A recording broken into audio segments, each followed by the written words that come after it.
Assalamualaikum warahmatullahi wabarakatuh.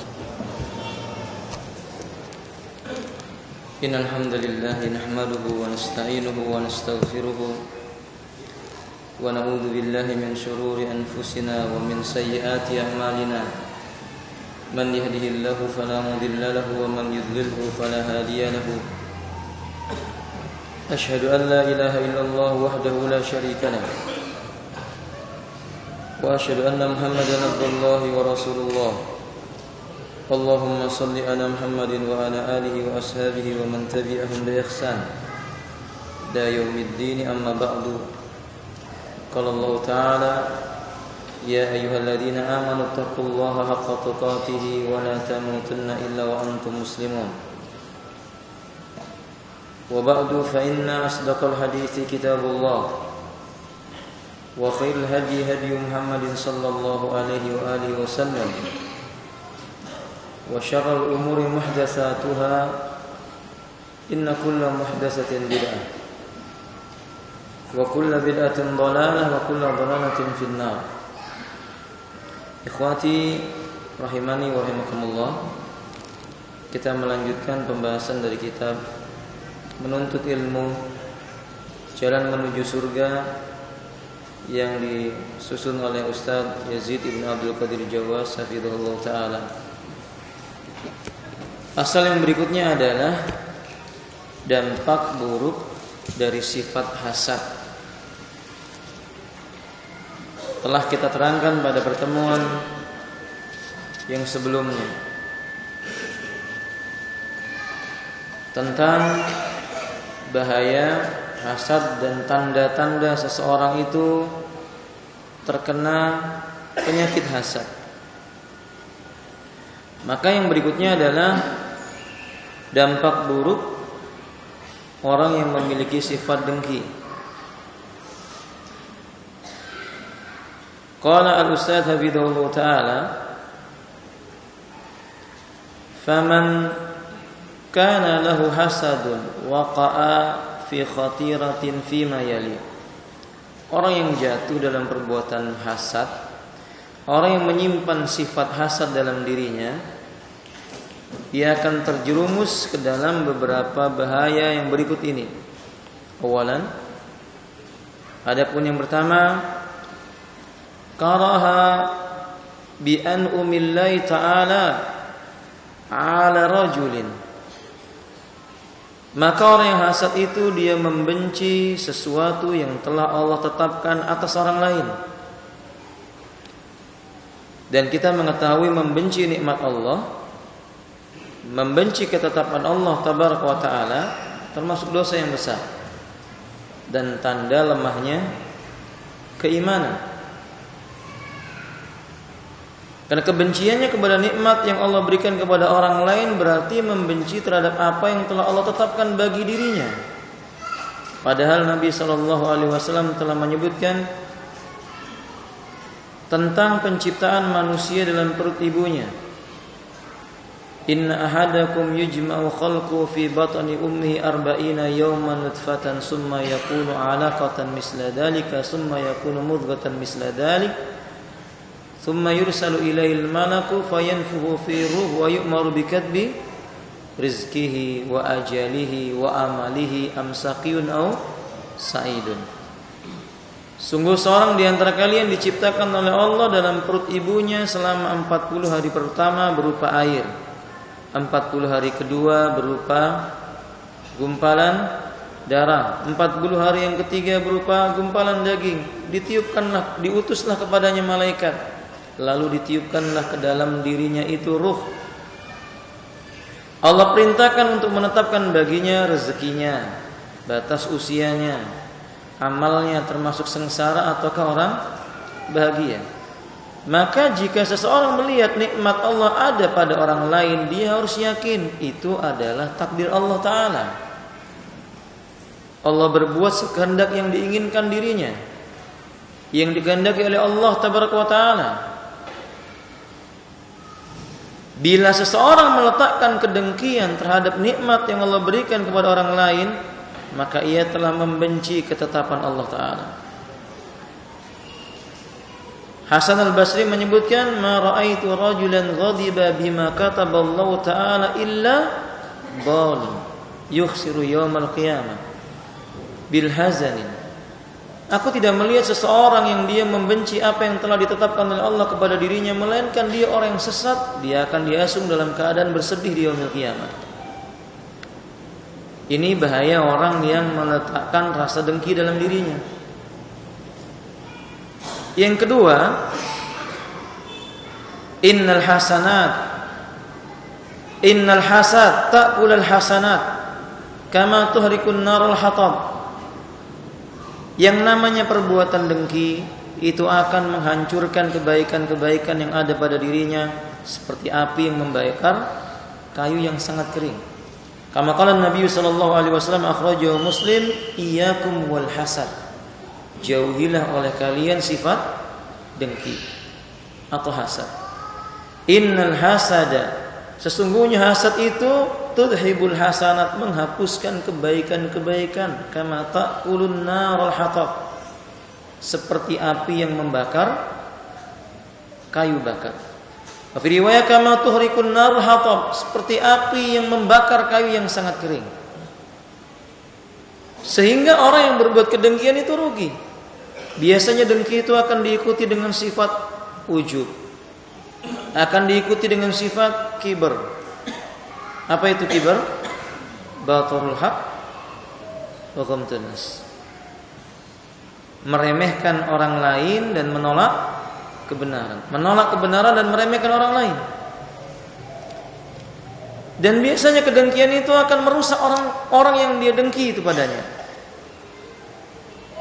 Maka itu ikhwati rahimani Allah, Nabi sangat amat mengingatkan bahaya dari perbuatan dengki ini. Bukan hanya merusak dirinya sendiri, tapi juga merusak orang lain.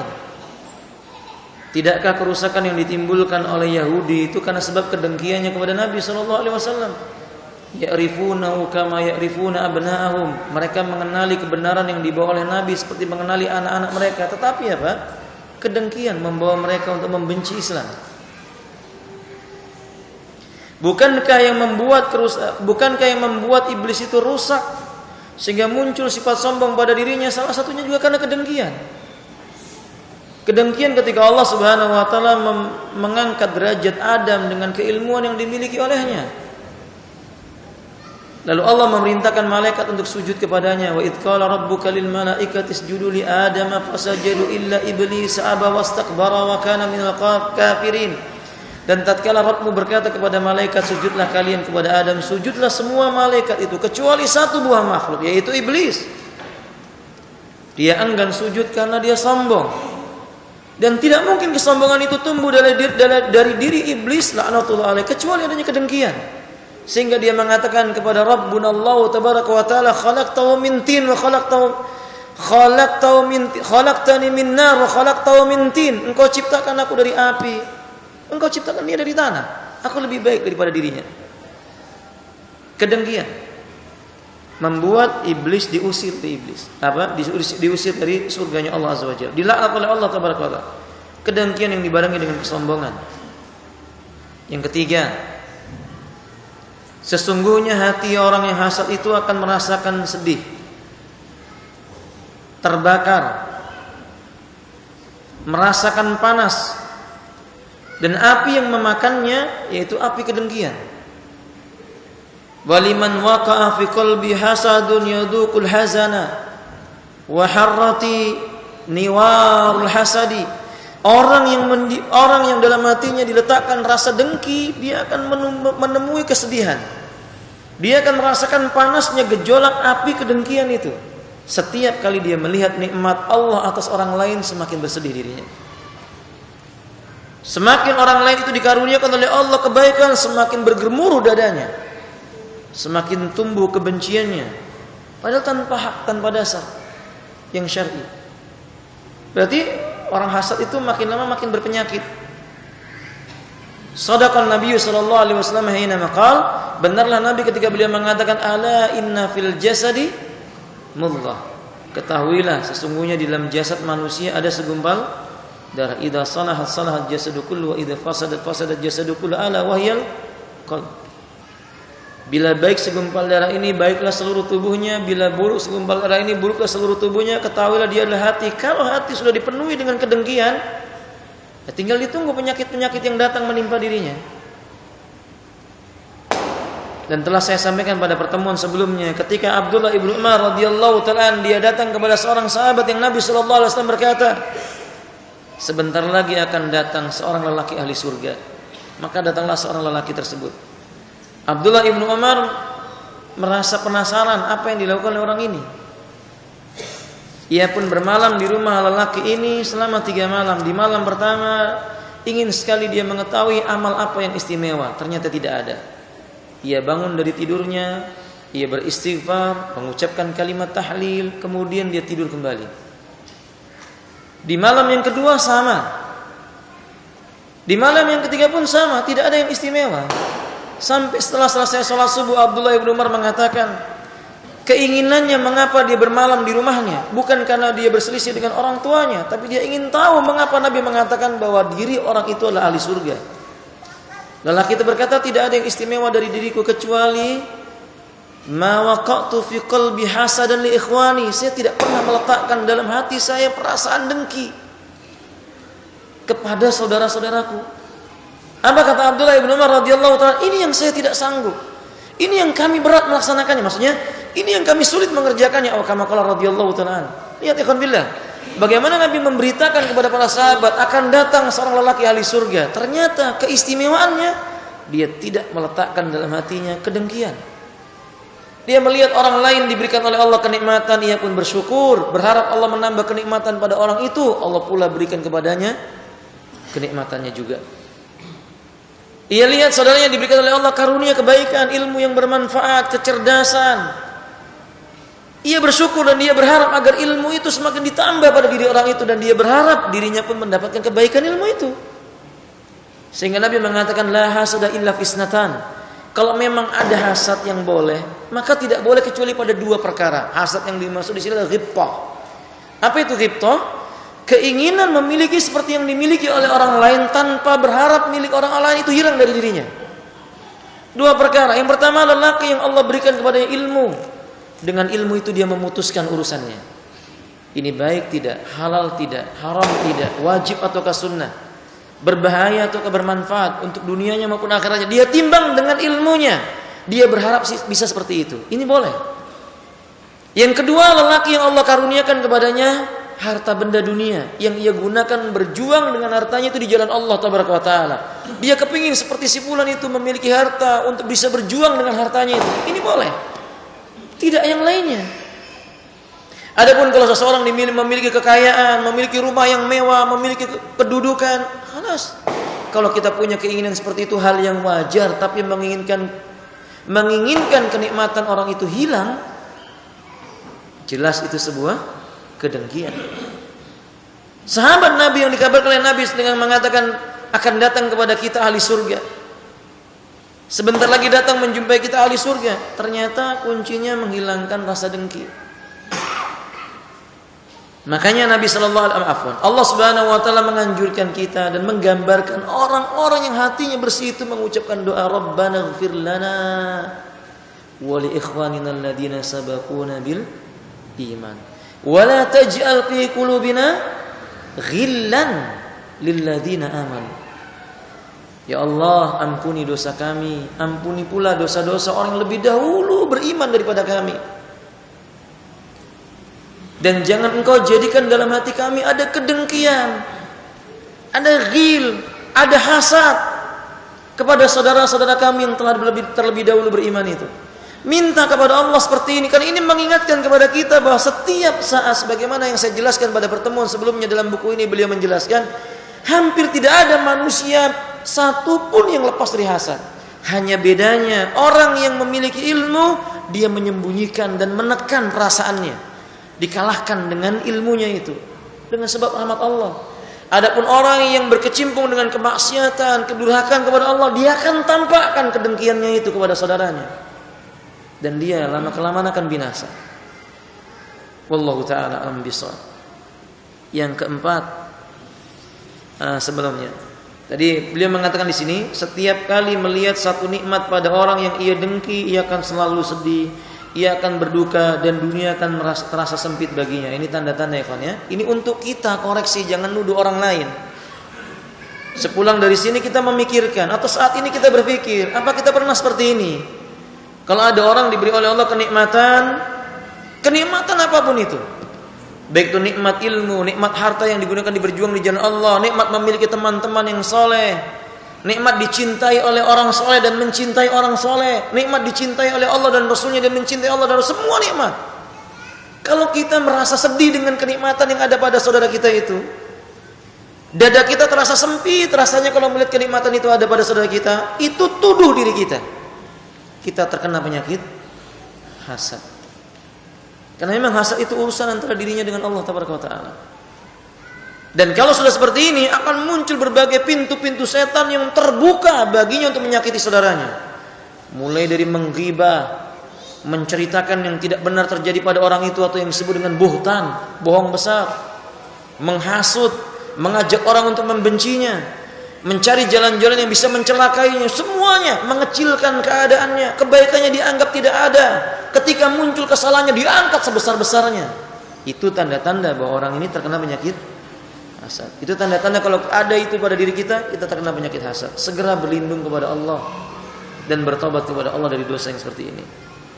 Talibul ilmi nggak boleh begini. Sayang kalau seorang talibul ilm sudah menghafal Quran, menghafal hadis, menghafal matan-matan tulisan para ulama, mengetahui usul fiqh, mengetahui usul, yakni ilmu-ilmu yang pokok yang dia harus ketahui, tiba-tiba ada kedengkian. Dan kita harus tahu ya ikhwan, Allah Subhanahu wa taala mengaruniakan nikmat kepada seseorang, pasti ada orang lain yang lebih tinggi kenikmatannya diberikan oleh Allah Tabaraka wa taala. Jadi kita jangan bersedih. Mungkin bisa jadi di antara kita dikaruniakan oleh Allah bisa berbahasa Arab. Ternyata ada yang lebih pandai berbahasa Arab. Kita bersyukur. Nah, ini juga nasihat. Jika suatu saat kita diberi kesempatan oleh Allah berdakwah kepada manusia. Anda berdakwah kepada manusia. Kemudian ada orang lain pula yang bisa seperti Anda berdakwah. Kita bersyukur. Karena beban dakwah itu makin ringan. Tidak dipikul oleh apa? Satu orang. Kalau ada orang lain yang bisa menyampaikan dakwah, orang lain bisa menyampaikan dakwah, ini lebih baik, lebih menyenangkan hati kita, lebih ringan beban dakwah itu pada pundak-pundak diri kita. Mungkin harusnya kita membaca dalam satu minggu sekian banyak kita untuk mempersiapkan, tapi karena kita sudah punya teman yang bisa berdakwah, kita mengurangi, malah lebih fokus kepada satu permasalahan. Kita bersyukur yang seperti ini. Jangan sekali-kali ada perasaan dengki dalam diri kita. Nah, yang keempat, wa fil hasadi syabihatun li sifatil yahudi. Sifat dengki itu terdapat penyerupaan dengan sifatnya orang-orang Yahudi. Na'udzubillahi min dzalik. Tidak diketahui bahwa orang yang memiliki salah satu sifat orang kafir maka ia termasuk golongan mereka dalam perkara ini. Jadi kata beliau maksudnya, telah diketahui maksud saya afwan, wa minal ma'rufi ana man kana fi nafsi sifatun min sifat atau min ausifil kuffar fa innahu minhum. Telah diketahui bersama bahwa siapapun yang memiliki sifat-sifat orang kafir yang menonjol, maka dia bisa digolongkan dengan golongan orang-orang seperti itu. Berdasarkan hadis Nabi sallallahu alaihi wasallam, man tashabba biqaumin fahuwa minhum. Barang siapa yang menyerupai suatu kaum maka dia termasuk golongan tersebut. Hadis dikeluarkan oleh Imam Ahmad, Abu Daud dari jalan sahabat Abdullah ibnu Umar radhiyallahu taala anhuma, terdapat dalam kitab Shahihul Jami'us Shaghir nomor 6149. Dan beliau berkata, juga diterangkan dalam kitab Jilbabul Mar'atil Muslimah halaman 203 hingga 204. Gamblang dan jelas tentang Yahudi kita enggak ragu lagi, kedengkiannya sudah luar biasa. Kedengkiannya kepada Jibril alaihissalam, kedengkiannya kepada Nabi Muhammad sallallahu alaihi wasallam, bahkan kepada seluruh para nabi, kedengkiannya kepada kaum muslimin, kedengkiannya kepada wanita-wanita muslimah, kedengkiannya kepada anak-anak kaum muslimin yang dipersiapkan untuk bisa mengabdi kepada Allah Ta'ala. Kedengkian mereka itu terhadap Islam mulai dari ujung timur sampai ujung barat, dari selatan sampai utara, sampai Allah mengatakan walan tarda ankal yahud walan nasara hatta tattabi'a millatahum. Gamblang dan jelas. Tidak akan redha kepada kalian Yahudi, tidak pula Nasrani kepada kalian sampai kalian mengikuti agama mereka. Itu tidak lain karena mereka dengki dengan kebenaran Islam. Nah, dengki ini sifat-sifat mereka. Padahal Allah Subhanahu wa taala memerintahkan kita memerangi orang-orang kafir, Yahudi, Nasrani, bahkan sifat-sifat kekafiran yang seperti ini diperangi. Nah, bahaya kalau orang itu membiarkan hasad itu berkembang biak dalam hatinya. Ya lama kelamaan dia nggak akan beda dengan Yahudi. Maka kalau dia nanti melihat orang Yahudi membantai kaum muslimin, dia senang. Kalau dia melihat kelompok Yahudi terdesak, orang-orang Nasrani terdesak, dia merasa sedih. Ini tanda-tanda bahwa dia sudah serupa dengan orang-orang tersebut, Yahudi dan Nasrani. Ini berbahaya. Ahlul ilm tidak seperti itu. Penuntut ilmu syar'i tinggi rasa syukurnya kepada Allah Ta'ala. Lapang dadanya, luas tentang apapun yang diberikan oleh Allah kepada selain dirinya, ia merasa itu pun kebaikannya untuk sesama. Ya, kalau orang lain baik, pasti bisa membawa kebaikan kepada orang lain.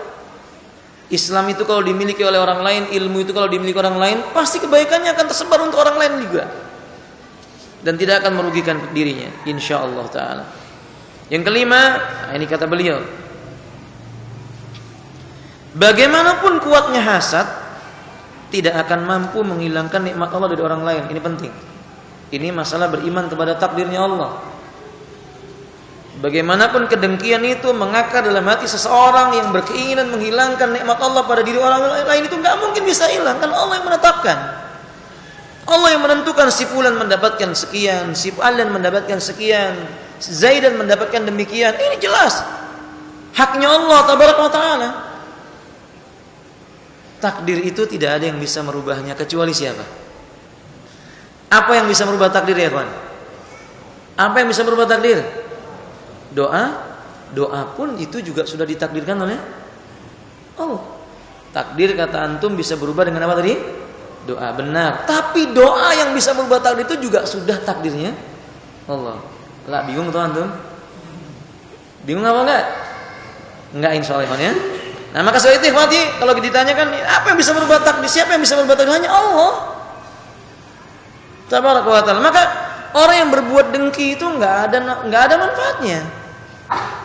Sebesar usaha apapun yang dia ingin lakukan untuk menghilangkan kenikmatannya Allah itu, kalau Allah tidak menghendaki nikmat itu hilang, kama qala Nabi sallallahu alaihi wasallam, sebagaimana Nabi sallallahu alaihi wasallam berkata kepada Ibnu Abbas, "Lau istama'an nas", kalau seandainya manusia semuanya berkumpul, ayyutika, akan dia berkeinginan ayyutikum bi syai'in minal khair, atau kama qala alaihi wasallam, mereka berkumpul ingin memberimu kepada dirimu sebuah kebaikan, dalam ayat yang lain memberikan kepadamu sebuah kemanfaatan, tidak akan menyentuhmu sedikit pun kemanfaatan itu kecuali dengan takdirnya Allah Ta'ala.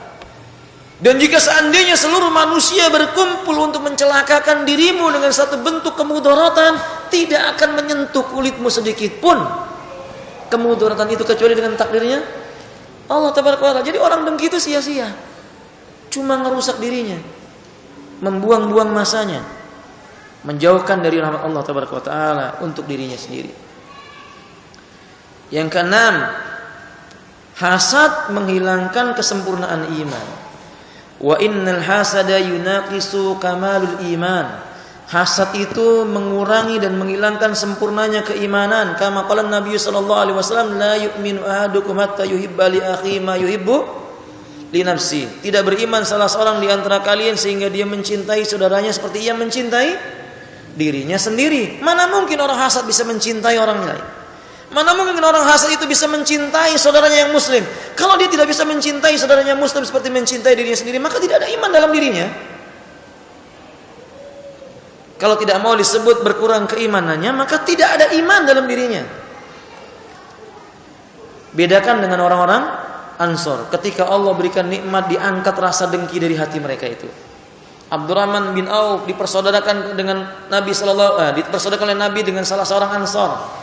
Ketika berjumpa dengan saudaranya itu, saudaranya berkata, "Ya Abdurrahman, aku melihat engkau datang ke negeri ini dalam keadaan tidak memiliki istri. Aku punya 2 istri. Mana yang kau sukai, aku akan ceraikan, habis masa iddahnya engkau nikahi. Coba ya kawan, bisa seperti ini kita? Kok istri, jangan istri lah ya kawan ya. Yang lain daripada istri apa namanya, sepeda ontel lah. Antum punya 2 sepeda ontel gitu. Kemudian antum lihat teman antum jalan kaki ke masjid, maka antum panggil, ta'al ya fulan, saya punya sepeda ontel 1 buat kamu. Ada seperti itu? Insya Allah masih ada di antara kita ya. Insya Allah ya. Seperti itu kalau diangkatnya kedengkian dari orang-orang Ansar terhadap orang-orang Muhajirin. Kemudian dia berkata lagi, wahai Abdurrahman, aku melihat engkau datang ke negeri ini dalam keadaan miskin. Aku punya 2 kebun, 1 kebun buat kamu. Oh bisa seperti itu ya kawan? Hah? Oke, saya punya 2 rumah nih. Antum belum punya rumah nih. Besok antum ambil rumah ini kan gitu ya. Sulit. Yang seperti ini berat. Tapi Abdurrahman bin Auf lelaki yang tahu diri, dia mengatakan, "Dullani suq." Cuman tunjukkan aku di mana pasar. Enggak usah kasih kebun, enggak usah kasih istri, mana pasar? Ia ke pasar, pulang membawa 2 mut, dalam riwayat yang lain 3 mut emas. Dia datang kepada Nabi supaya minta dinikahkan dengan wanita dengan mahar 3 mut emas. Ketika kedengkian itu diangkat dari diri seorang muslim, Allah jadikan hidupnya barakah. Hidup orang Ansor barakah, hidup orang-orang Muhajirin barakah, hidup kaum muslimin barakah. Tapi kalau kedengkian itu ada dalam diri seseorang, di mana letak keberkahannya? Pasti orang dengki itu dekat dengan sifat bakhil. Tahu bakhil, ikhwan? Apa bakhil? Lebih daripada itu namanya suha. Lebih ngeri lagi itu. Kalau bakhil itu pelit, kalau suha itu apa? Medit gitu ya. Mungkin begitulah kan. Wallah, lebih parah lagi daripada itu. Dia dekat dengan yang seperti ini. Wallahu taala a'lam bishawab. Yang ketujuh, hasad dapat mengakibatkan seseorang lalai dari memohon kepada Allah Ta'ala atas karunia-Nya. Apa maksudnya, kawan? Orang hasad itu selalu memasang telinga, mata, panca inderanya itu dikerahkan untuk memperdengarkan, melihat, memperhatikan orang yang dia dengki. Pagi-pagi bangun sudah berusaha tahu apa yang terjadi pada si fulan. Mau tidur pun dia tidak tidur dulu sebelum dia lihat apa yang terjadi pada si. Habis waktunya untuk ini. Coba kalau dia gunakan, dia bangun dari pagi berzikir mengingat Allah, mau si fulan begini, mau begitu, dia berzikir dulu mengingat Allah. Lebih manfaat. Orang hasad itu akan menggunakan hartanya, membayar orang, memata-matai orang. Orang hasad itu akan mencari sesuatu yang bisa mencelakakan orang dengan biaya yang besar. Coba kalau digunakan untuk mengingat Allah Tabaraka wa Ta'ala, masukkan kotak infak, membantu fakir miskin, anak-anak yatim, berjuangan di jalan Allah, manfaat. Tapi orang hasad membuang masa. Oke? Orang hasad itu sama-sama pegang kitab. Ini kitabnya sama. Sama-sama kitab, misalnya kitab A. Ini juga pegang kitab A. Cuman karena mungkin terbitannya aja yang berbeda, warnanya berbeda, sudah bingung. Kamu beli di mana, cari di mana, sudah bingung, enggak karu-karuan. Habis waktunya memperhatikan orang yang dia dengkiin itu. Nah, maka alul ilmu itu kan enggak pantas seperti ini. Buang-buang masa. Fahim? Nah, wallahu taala alam bisawab. Yang kedelapan, sesungguhnya hasad dapat menyebabkan dirinya memandang rendah nikmat yang Allah Ta'ala berikan kepadanya. Ini tidak bersyukur. Ketika melihat nikmat diberikan oleh Allah kepada orang lain, kemudian nikmat yang dimilikinya lebih kecil daripada nikmat yang dimiliki oleh orang lain, dia lupa dengan firman Allah Ta'ala, dzalika fadlullah yu'tihi may yasha. Coba lihat orang-orang Ansor atau orang-orang miskin dari kalangan para sahabat yang ketika tinggal di kota Madinah datang kepada Nabi, "Ya Rasulullah, da ba'dud dusur bil ujur." Ini bukan dengki, ini namanya ghibthah. Wahai Rasulullah, orang kaya itu dia pergi membawa pahala yang banyak sekali. Mereka sholat seperti kami sholat, sama-sama pahalanya. Mereka puasa seperti kami puasa, sama-sama pahalanya. Tapi mereka bersedekah, kami apa sedekahnya? Artinya orang ini dia pingin kaya supaya bisa apa? Kata Nabi, ku ajarkan kepadamu tentang beberapa kalimat yang bisa mengalahkan dari apa yang mereka lakukan. Kamu mau? Kama qala alaihi wasallam, kata mereka, ya tentu mau. Baca setiap pagi dan sore subhanallah walhamdulillah wallahu akbar. Gampang enggak, Ikhwan? Nah, maka ini jangan bersedih jadi orang miskin. Tenang aja.